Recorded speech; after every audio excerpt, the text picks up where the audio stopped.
In my previous video, I talked about how I finally got some support for my deduction that the statins were affecting my mental state, but that struggle wasn't over. In this video, I'm going to go over the final straw that pushed me away from statins, and then I'm going to look at all the symptoms and review where I stand with them now. And then I'm going to go over why I think that it's hard to get a proper, respectful treatment from many doctors when it comes to statin therapy. Stay tuned.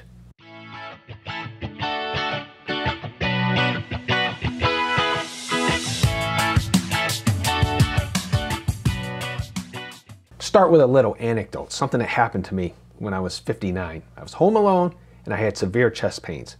Now this is a case of do what I say, not what I do, because the proper response in this case is to call an ambulance. I didn't do that. There's a registered nurse who lived across the street from me. I walked over to her house. She's like, "Russ, what's wrong?" And I told her about the chest pain. Well, she sat me down, she took all my vital signs, and she shook her head and she said, "There's nothing going on here. You have none of the signs of somebody who's having a heart attack or even angina. I think you're probably having a muscle spasm." So I went with that. A few days later, it happened again.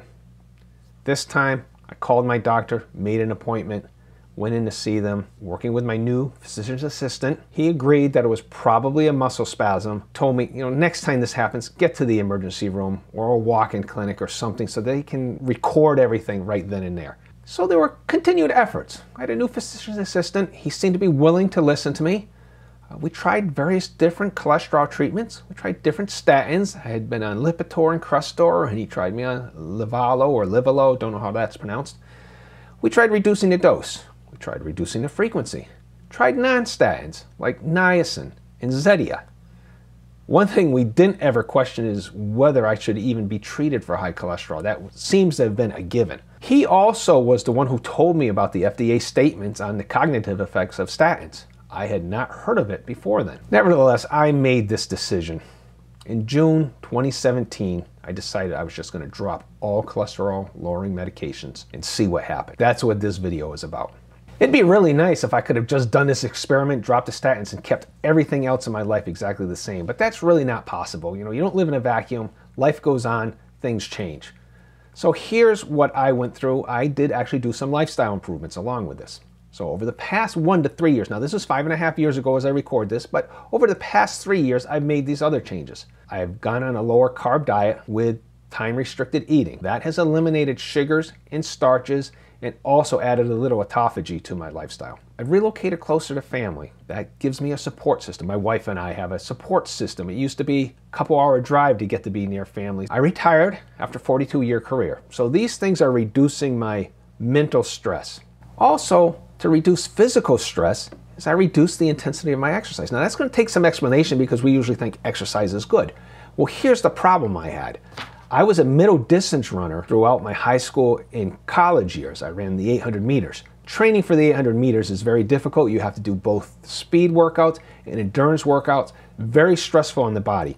But that's the only exercise regimen I knew. I had actually fashioned my exercise regimen in my later years after what the coaches had put me through when I was training for competition. It just never occurred to me that there could be anything else. Well, after studying it for a while, I realized training for competition and exercising for health are actually two very different things.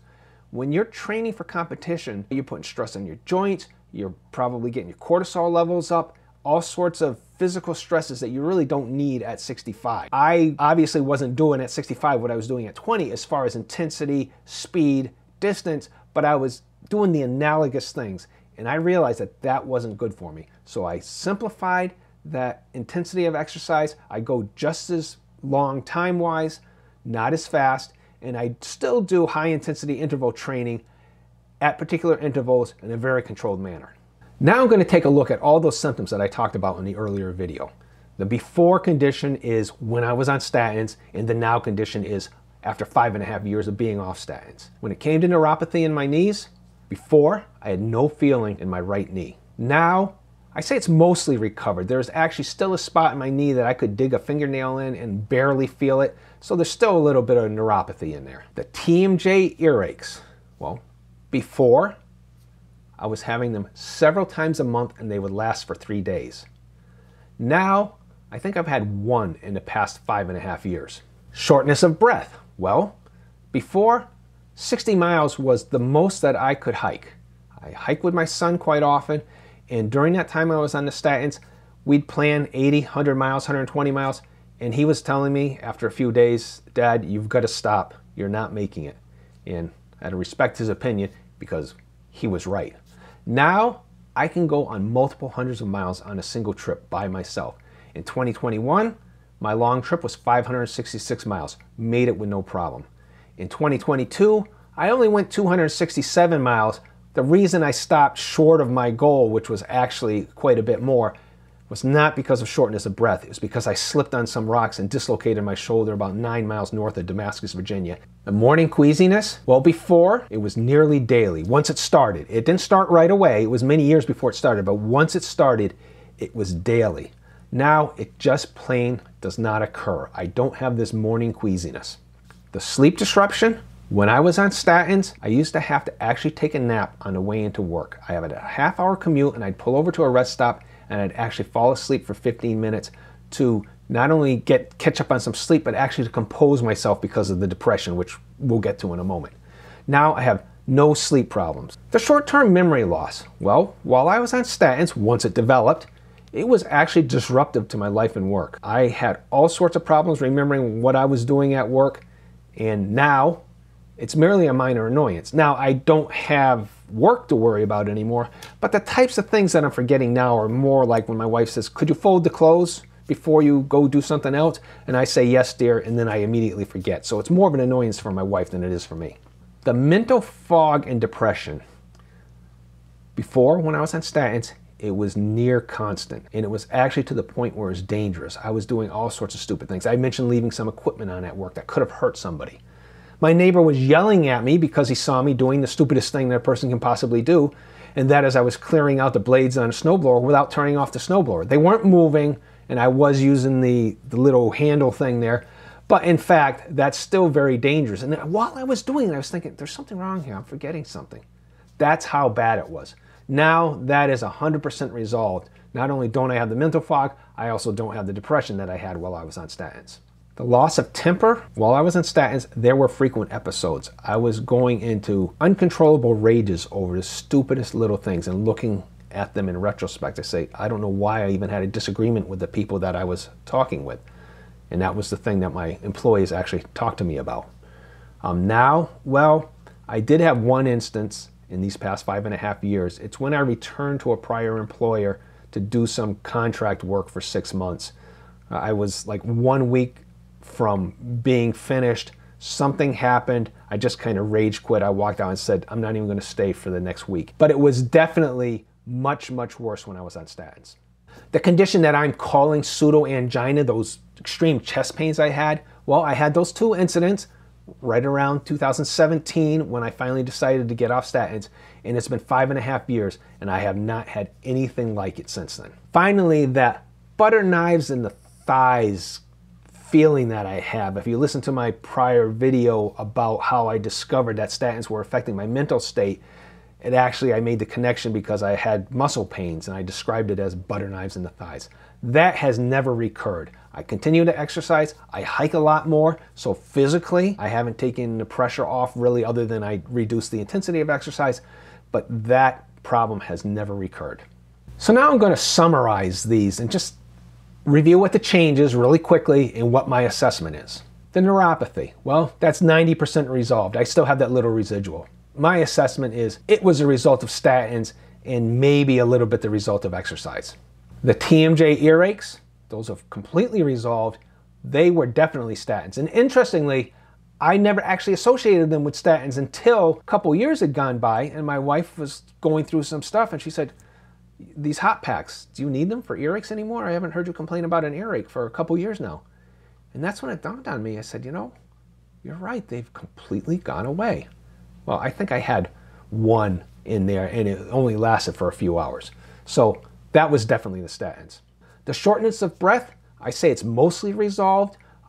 If I jump on the machine without proper warm-up, the machine being the elliptical trainer, without the proper warm-up, then yeah, I will have a little bit of shortness of breath until I'm able to get my heart rate up.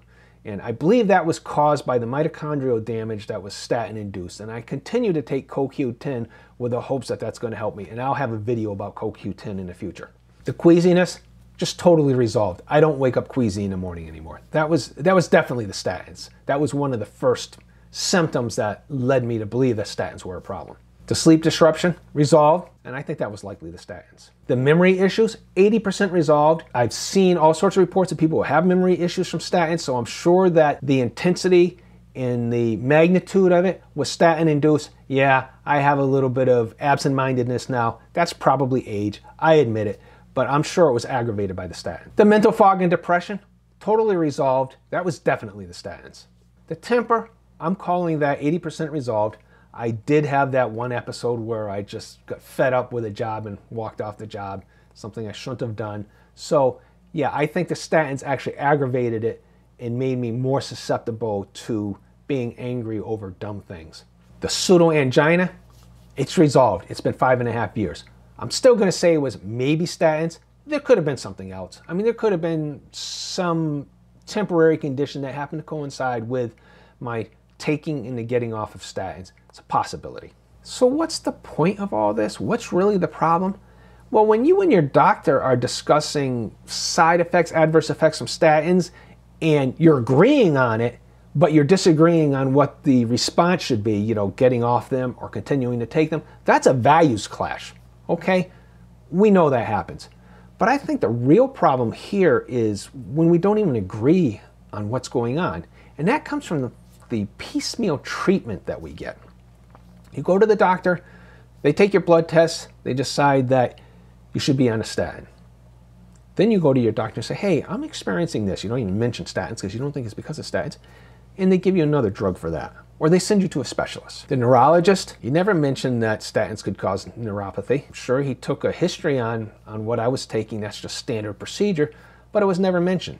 The TMJ earaches, that's very unusual. I've never run into anybody who had the TMJ earaches from statins, though I did consult with an online doctor where I mentioned it, and he said, yeah, it didn't surprise him that actually happened. I have a shortness of breath. The cardiologist wants me to increase statins, and I'll get to that in another video too.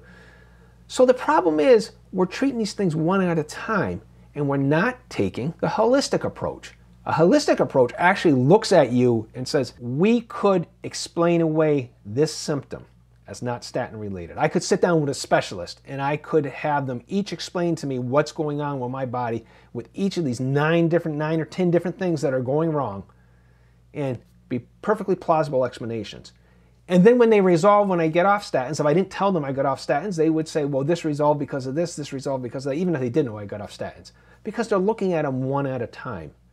But when you add it all up, I say, there were all these things going wrong, and they almost all, 100%, resolved when I got off statins. That overwhelmingly tells me that statins were the problem. You can explain away one. You can explain away each in isolation, but you can't explain them all away. That's called special pleading. After a while, you do special pleading 9 different times, well then, you haven't found the root cause, and I found the root cause. So when viewed as a whole, statins are bad for my health. Don't know what it is for you, you'll have to decide that. So if you appreciate this content, please like and comment and tell me what topics you'd like me to cover. I'm done with this personal story series. I finished the statistics series that I did earlier, so now I'm going to be hitting topics in isolation, and the videos will be a little more standalone. So if there's a topic you want me to hit, please let me know in the comments. And if you haven't watched this video, I suggest you try it now. Thanks.